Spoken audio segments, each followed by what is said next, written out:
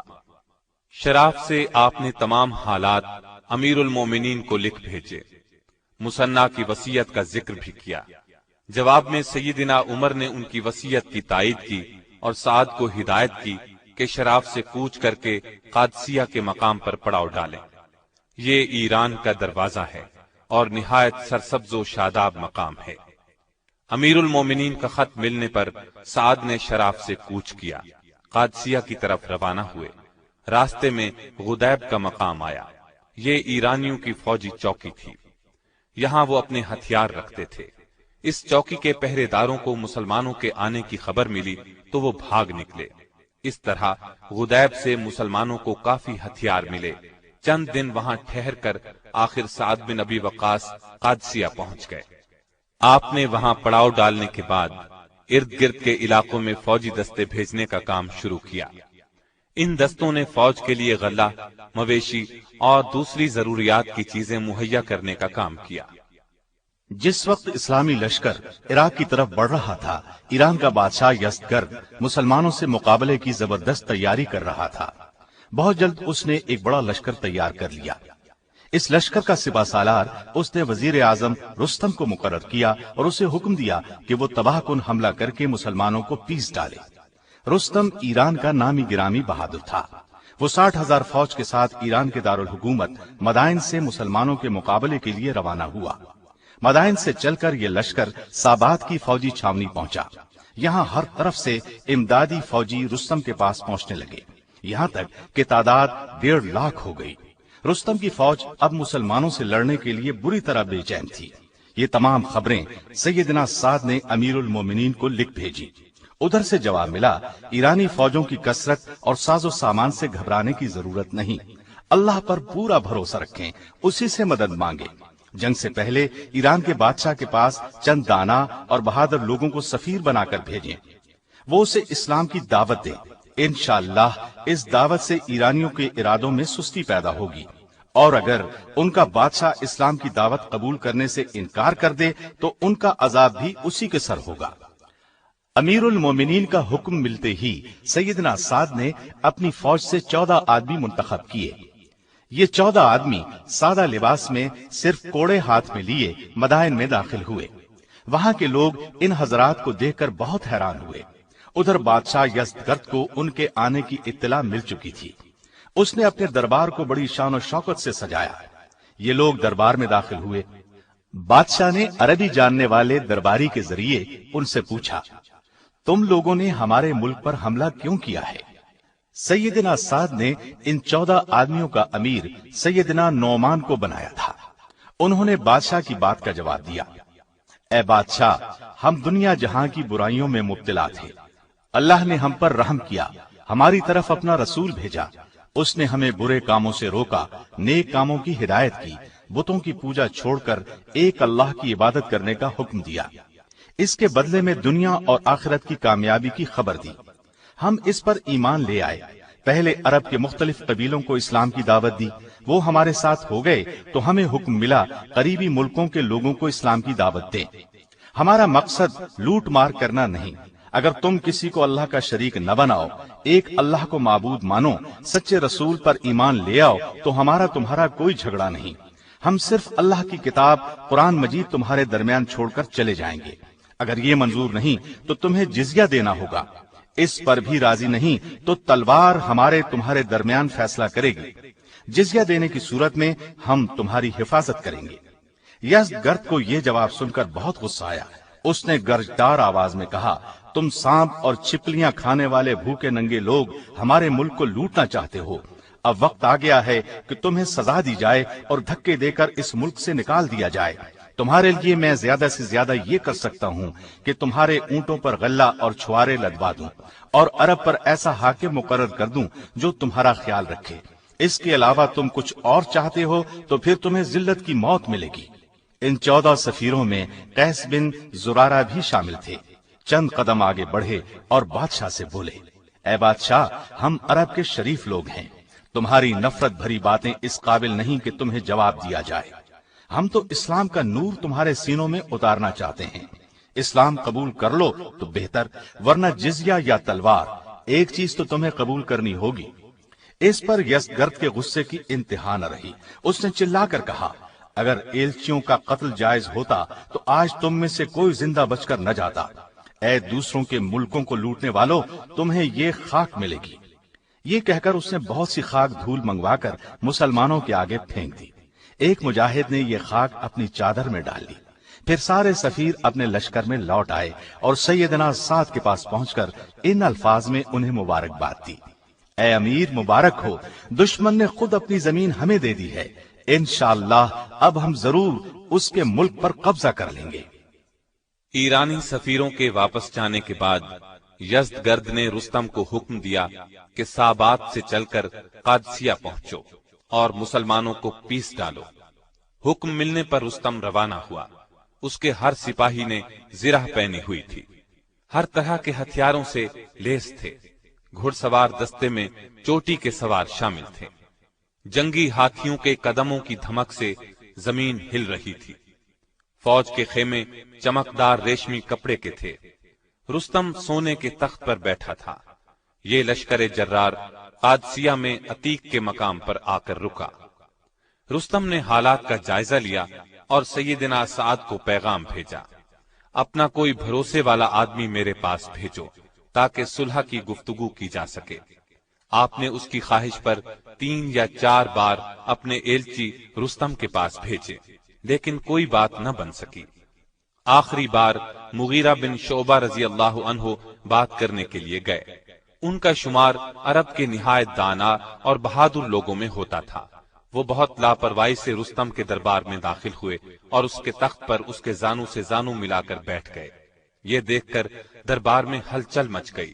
شاہی ملازمین نے آگے بڑھ کر انہیں تخت سے اتار دیا۔ اس پر سیدنا مغیرہ نے کہا، میں نے سنا تھا کہ ایران کے لوگ بہت تمیز والے ہیں، لیکن مجھے معلوم نہیں تھا کہ وہ ایک شخص کو خدا بنا کر تخت پر بٹھا دیتے ہیں اور اسے پوجنے لگتے ہیں۔ اللہ کا شکر ہے ہم عربوں میں یہ رواج نہیں ہے۔ تم نے خود یہاں مہمان بنا کر بلایا ہے، اس لیے میرے ساتھ تمہارا یہ سلوک مناسب نہیں تھا۔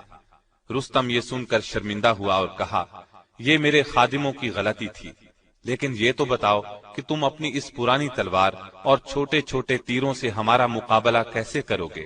اس پر مغیرہ نے کہا، بے شک میری تلوار پرانی ہے، لیکن اس کی دھار بہت تیز ہے۔ باقی رہے تیر تو سمجھ لو آگ کا شعلہ چھوٹا سا بھی ہو آگ ہی ہے، آگ کا کام جلانا ہے۔ اس پر رستم نے کہا، تمہاری بہتری اسی میں ہے کہ یہاں سے چلے جاؤ، ہم تمہارا پیچھا نہیں کریں گے۔ اس کے جواب میں مغیرہ نے تلوار کے قبضے پر ہاتھ رکھ کر کہا، اگر تم اللہ کا سچا دین اسلام قبول نہیں کرتے تو جزیہ دینا قبول کرو، ورنہ تلوار ہمارے اور تمہارے درمیان فیصلہ کرے گی۔ ان الفاظ کے ساتھ ہی رستم غصے میں آ گیا۔ اس نے للکار کر کہا، آفتاب کی قسم، اب ہرگز تم سے صلح نہیں ہوگی، میں کل تم سب کو ہلاک کر ڈالوں گا۔ یہ سن کر مغیرہ نے کہا، بہت اچھا، جو اللہ چاہے گا وہی ہوگا۔ اس کے بعد وہ اپنے لشکر میں آ گئے۔ سیدنا سعد کو رستم کے ارادوں سے باخبر کیا۔ آپ نے اسی وقت مجاہدین کو لڑائی کی تیاری کا حکم دے دیا۔ دوسری طرف ایرانی لشکر بھی زور شور سے تیاری کرنے لگا۔ اب سیدنا سعد کو رستم نے پیغام بھیجا کہ تم دریا پار کر کے اس طرف آؤ گے یا ہم ادھر آئیں۔ آپ رضی اللہ عنہ نے کہلا بھیجا کہ تم اس طرف آؤ۔ اس وقت دریا میں پانی کم تھا۔ رستم نے اپنی فوج کو حکم دیا کہ اس پر ایک پل بناؤ۔ فوج نے راتوں رات نہایت مضبوط پل تیار کر دیا۔ دوسرے دن رستم نے بڑی شان اور شوکت کے ساتھ دریا پار کیا، اپنی صف بندی کی، ہاتھیوں کی قطار کھڑی کی۔ ایرانی لشکر کی تعداد 2 لاکھ کے قریب تھی۔ جبکہ اسلامی لشکر 30,000 سے کچھ زیادہ تھا۔ مسلمانوں کے جوش کا یہ عالم تھا کہ وہ اپنی صفوں سے نکلے پڑ رہے تھے۔ ایسے میں سیدنا سعد بیمار ہو گئے۔ ان کی بیماری کچھ ایسی تھی کہ گھوڑے پر نہیں بیٹھ سکتے تھے اور نہ آسانی سے چل پھر سکتے تھے۔ اب آپ رضی اللہ عنہ خود لڑائی میں حصہ لینے کے قابل نہ رہے، تاہم لڑائی کی نگرانی کرنا بہت ضروری خیال کرتے تھے۔ اس موقع کے لیے وہاں ایک پرانا محل مل گیا۔ آپ اس کی دوسری منزل پر تکیے کے سہارے اس طرح بیٹھ گئے کہ جنگ کا میدان نظر کے سامنے تھا۔ اس وقت فوج میں نبی صلی اللہ علیہ وسلم کے ایک صحابی سیدنا خالد بن عرفطہ بہت بہادر اور دانا تھے۔ آپ نے انہیں بلایا اور فوج کی کمان ان کے سپرد کرتے ہوئے فرمایا، میں کاغذ پر لکھ کر ہدایات آپ کو بھیجتا رہوں گا۔ اب دونوں فوجیں ایک دوسرے کے سامنے کھڑی تھیں۔ اس وقت کے دستور کے مطابق ایک ایرانی جنگجو میدان میں نکلا، اس کا مقابلہ ایک مسلمان مجاہد نے کیا اور اسے گرفتار کر لیا۔ دوسرا ایرانی جنگجو اپنے مقابلے میں آنے والے مسلمان کا مقابلہ نہ کر سکا اور میدان سے بھاگ نکلا۔ تیسرا ایرانی بہادر اپنے مقابلے میں آنے والے مسلمان کے ہاتھوں مارا گیا۔ اب عام لڑائی شروع ہوئی۔ تمام مجاہدین سارا دن سر دھڑ کی بازی لگا کر لڑے۔ رات ہوئی تو دونوں لشکر اپنے اپنے پڑاؤ میں چلے گئے۔ قادسیہ کی لڑائی کے پہلے دن 600 کے قریب مسلمان شہید ہوئے، جبکہ مارے جانے والے ایرانیوں کی تعداد کئی ہزار تھی۔ دوسرے دن لڑائی شروع ہوئی تو مشہور بہادر قعقاع بن عمرو تمیمی 1000 مجاہدین کے ساتھ قادسیہ پہنچ گئے۔ انہیں ابو عبیدہ نے شام کے محاذ سے امدادی فوج کے طور پر بھیجا تھا، لیکن اس امدادی فوج کے آنے پر بھی ایرانیوں کا حملہ نہ روکا جا سکا، ان کے آگے بند نہ باندھا جا سکا، کیونکہ ان کی تعداد بہت زیادہ تھی، وہ پورے جوش سے لڑ رہے تھے۔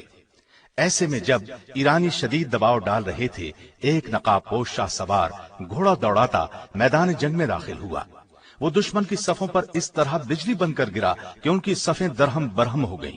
یہ سوار دراصل ابو مہجن ثقفی رضی اللہ عنہ تھے۔ کچھ دن پہلے ان سے شراب پینے کی غلطی ہو گئی تھی، اس پر انہیں ایک جزیرے پر قید کروا دیا گیا تھا۔ لیکن جب انہوں نے قادسیہ کی لڑائی کے بارے میں سنا تو یہ وہاں سے کسی نہ کسی طریقے سے نکل آئے، لیکن سیدنا سعد نے انہیں پھر گرفتار کر لیا اور جس محل کی اوپر والی منزل پر بیٹھ کر آپ جنگ کی نگرانی کر رہے تھے، اس قلعے میں انہیں بیڑیاں پہنا کر ڈال دیا گیا۔ جب قادسیہ کی لڑائی کے پہلے روز انہوں نے تلوار کے ٹکرانے کی آوازیں سنی تو یہ بری طرح بے چین ہو گئے اور پکار کر سیدنا سعد سے درخواست کی کہ انہیں کھلی جنگ کی اجازت دی جائے، لیکن آپ نے انہیں اجازت نہ دی۔ دوسرے دن لڑائی پھر شروع ہوئی، یہ پھر بے چین ہو گئے۔ قید خانے کی کھڑکی سے مسلمانوں کو مشکل میں دیکھا تو اور بھی جوش میں پڑ گئے۔ عجب حالت تھی، کبھی اپنے ہونٹوں کو کاٹتے تھے، کبھی ہاتھ ملتے تھے۔ ان کی یہ حالت اور آوازیں سیدنا سعد بن ابی وقاص رضی اللہ عنہ کی بیوی سلمہ رضی اللہ عنہا کے علم میں آئی۔ یہ ان کے نزدیک گئیں اور انہوں نے بڑی عاجزی سے درخواست کی کہ بہن، اللہ کے لیے میری بیڑیاں کھول دیں، ایک گھوڑا ہتھیاروں سمیت مجھے دے دیں، پھر دیکھیں کہ میں دشمن کے مقابلے میں کیا کرتا ہوں۔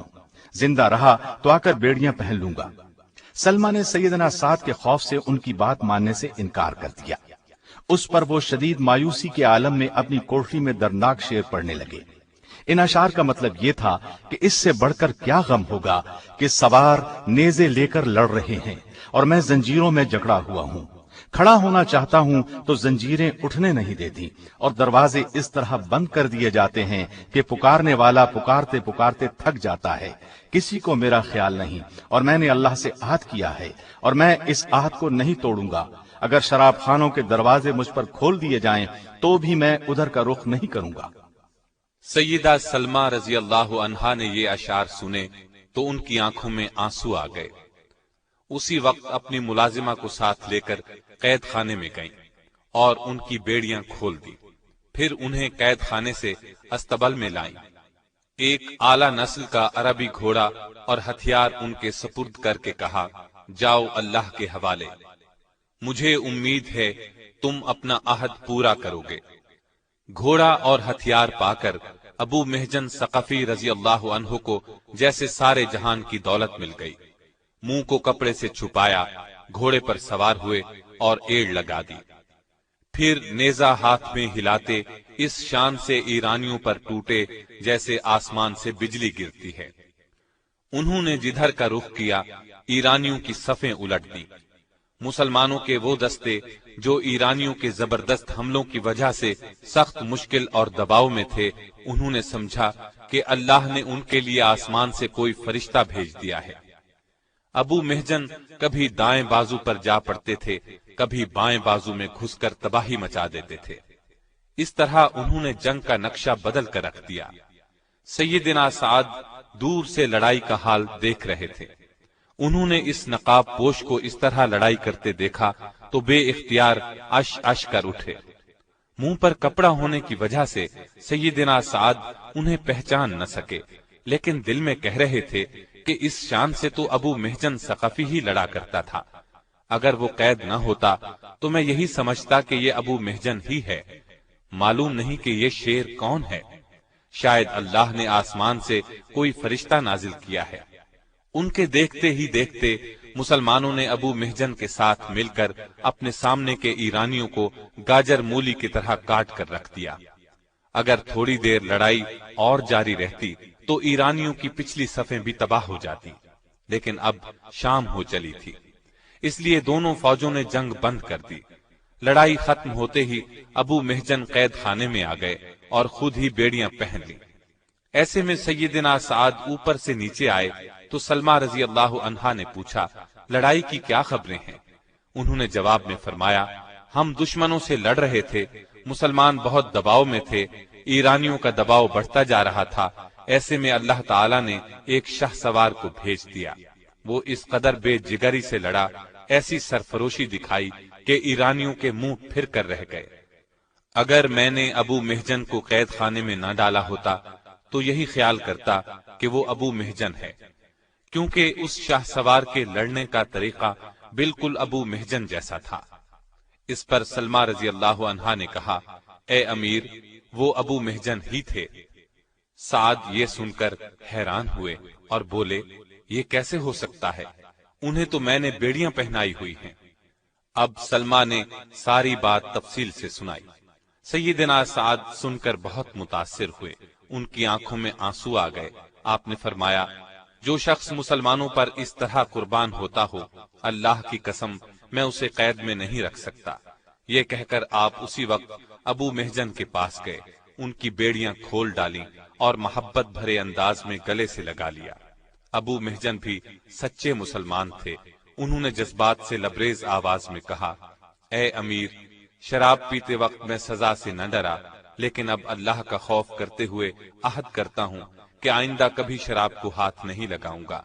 چنانچہ ابو محجن نے اپنا عہد پورا کر دکھایا، پھر زندگی بھر شراب کو ہاتھ نہیں لگایا۔ ابو محجن طائف کے رہنے والے تھے، قبیلہ بنو ثقیف سے تعلق رکھتے تھے۔ 9 ہجری میں رسول اللہ صلی اللہ علیہ وسلم کی خدمت میں حاضر ہوئے اور اسلام قبول کیا۔ ان کے لڑنے کا انداز ایسا تھا کہ ہزاروں میں پہچانے جاتے تھے۔ قادسیہ کی لڑائی کے علاوہ کئی دوسری لڑائیوں میں اس طرح جان توڑ کر لڑے کہ لوگ آج تک ان کی بہادری کی مثالیں دیتے ہیں۔ تیسرے دن لڑائی پھر شروع ہوئی، دونوں فوجیں پھر پوری قوت سے ٹکرائیں۔ سیدنا سعد نے ٹھان لی تھی کہ آج ضرور لڑائی کا فیصلہ کر کے رہیں گے۔ لڑائی شروع ہونے سے پہلے آپ کی ہدایت کے مطابق چند دستے میدان جنگ سے دور چلے گئے۔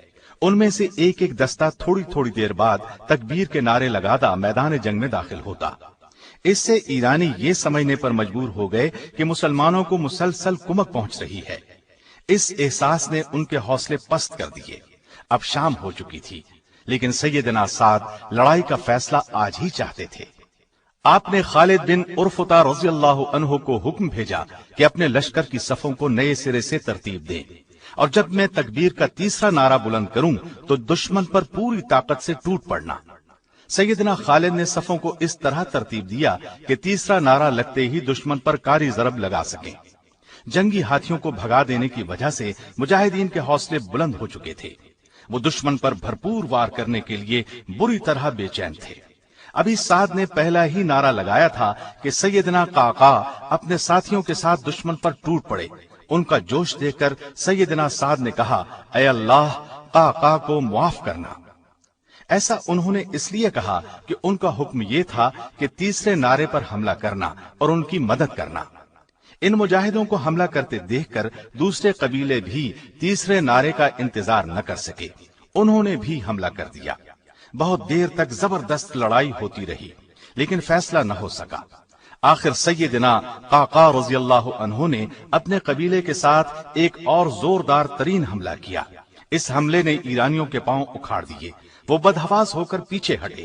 ایسے میں مسلمان لڑتے لڑتے رستم تک پہنچ گئے۔ وہ اپنے تخت پر بیٹھا لڑائی کا نظارہ کر رہا تھا۔ مسلمانوں کو اپنی طرف آتے دیکھ کر وہ بھی اٹھ کھڑا ہوا، اپنے دستے کے ساتھ ان پر حملہ آور ہوا، جان توڑ کر لڑا، اور مجاہدین جان کی بازی لگا چکے تھے، لہذا رستم اور اس کے دستے کی کچھ پیش نہ گئی۔ مجاہدین نے آن کی آن میں محافظ دستے کا صفایا کر دیا۔ رستم سخت زخمی ہو کر بھاگا۔ ایک پرجوش مجاہد بلال بن علقمہ نے ان کا پیچھا جان توڑ کر کیا۔ رستم نے قریبی نہر میں چھلانگ لگا دی۔ بلال بن علقمہ کب اس کا پیچھا چھوڑنے والے تھے، انہوں نے بھی چھلانگ لگا دی اور اس کی ٹانگ پکڑ لی۔ ٹانگ سے پکڑتے ہی انہوں نے اسے گھسیٹ لیا اور سر کاٹ ڈالا، پھر خود اس کے تخت پر چڑھ کر بلند آواز سے پکارا، مسلمانوں، میں نے رستم کو قتل کر دیا ہے، یہ دیکھو میں اس کے تخت پر بیٹھا ہوں اور وہ ادھر مردہ پڑا ہے۔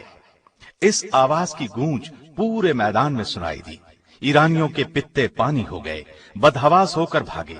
مسلمانوں نے ان کا تعاقب کیا اور انہیں اپنی تلواروں پر رکھ لیا، گاجر مولی کی طرح انہیں کاٹنے لگے۔ ان گنت ایرانی بھاگتے ہوئے مارے گئے۔ اس طرح مسلمانوں کو اللہ تعالیٰ نے قادسیہ کی اس خوفناک لڑائی میں فتح نصیب فرمائی۔ اس جنگ میں قریباً 30,000 ایرانی مارے گئے، 8,000 کے قریب مسلمان شہید ہوئے۔ مسلمانوں کو بے شمار مال غنیمت ہاتھ لگا۔ یہ لڑائی 14 ہجری 635 عیسوی کو شروع ہوئی۔ فتح کے بعد سیدنا سعد 2 ماہ تک قادسیہ ہی میں ٹھہرے رہے۔ بے شمار لوگ مسلمانوں کے حسن سلوک اور اسلام کی تعلیمات سے متاثر ہو کر اسلام لے آئے۔ قادسیہ میں 2 ماہ آرام کرنے کے بعد سیدنا سعد آگے بڑھے، شہر بابل اور کوسہ فتح کیے۔ سیدنا عمر رضی اللہ عنہ نے سیدنا سعد رضی اللہ عنہ کو عراق عرب کا گورنر مقرر کر دیا۔ آپ نے پورے علاقے کا اس قدر عمدہ انتظام کیا کہ ہر طرف امن و امان کا دور دورہ ہو گیا۔ اس طرح انہوں نے ثابت کر دیا کہ وہ ایک بہترین سپہ سالار ہی نہیں، ایک قابل ترین گورنر بھی ہیں۔ آپ نے ایک نیا شہر کوفہ نامی بھی بسایا، وہاں ایک عالی شان مسجد بھی بنوائی۔ کوفہ آباد ہو گیا تو امیر المومنین نے سیدنا سعد کو کوفے کا گورنر مقرر کر دیا۔ یہاں بھی آپ نے بہترین انتظام کیا۔ ایک مدت تک گورنری کا فریضہ انجام دینے کے بعد آپ کو واپس بلا لیا گیا۔ آپ مدینے آ گئے۔ سیدنا عمر پر حملہ ہوا اور آپ کو اپنے بچنے کی امید نہ رہی تو آپ نے جن 6 صحابہ کے نام تجویز فرمائے ان میں سیدنا سعد کا نام بھی تھا، لیکن انہوں نے خود ہی یہ فرما دیا تھا کہ خلافت کے مسئلے میں ان کے نام پر غور نہ کیا جائے۔ سیدنا عمر نے ایک وصیت یہ کی تھی کہ اگر سعد خلیفہ نہ بنے تو ان سے حکومت کے کاروبار میں مدد لی جائے۔ چنانچہ سیدنا عثمان رضی اللہ عنہ نے خلیفہ منتخب ہونے پر آپ کو دوبارہ کوفے کا گورنر مقرر کر دیا۔ 26 ہجری تک آپ گورنر رہے۔ اس کے بعد آپ ملکی سیاست سے الگ ہو گئے اور عقیق کی وادی میں آ گئے۔ عقیق کی وادی میں ان کی اپنی جاگیر تھی۔ یہ جاگیر انہیں رسول اللہ صلی اللہ علیہ وسلم نے عطا فرمائی تھی۔ عقیق کی وادی مدینے سے 10 میل کے فاصلے پر تھی۔ یہ ایک سرسبز اور شاداب جگہ تھی۔ یہاں انہوں نے اپنی زندگی کے آخری 30 سال خاموشی میں بسر کیے۔ آپ اسی حالت میں اپنی زندگی کا یہ حصہ بسر کرتے رہے۔ بڑھاپے کی وجہ سے روز بروز کمزور ہوتے چلے گئے اور آخری ایام میں تو ان کی نظر بھی جواب دے گئی۔ بستر سے اٹھنا مشکل ہو گیا۔ آخر 55 ہجری میں ان کا آخری وقت آ گیا۔ وفات سے پہلے آپ نے یہ وصیت کی، بدر کی لڑائی میں میں نے اونی کپڑے پہن رکھے تھے، مجھے ان میں لپیٹ کر دفن کرنا، قبر پر کچی اینٹیں لگانا، اس کے بعد آخری سانس لیا اور مالک سے جا ملے۔ انا للہ و انا الیہ راجعون۔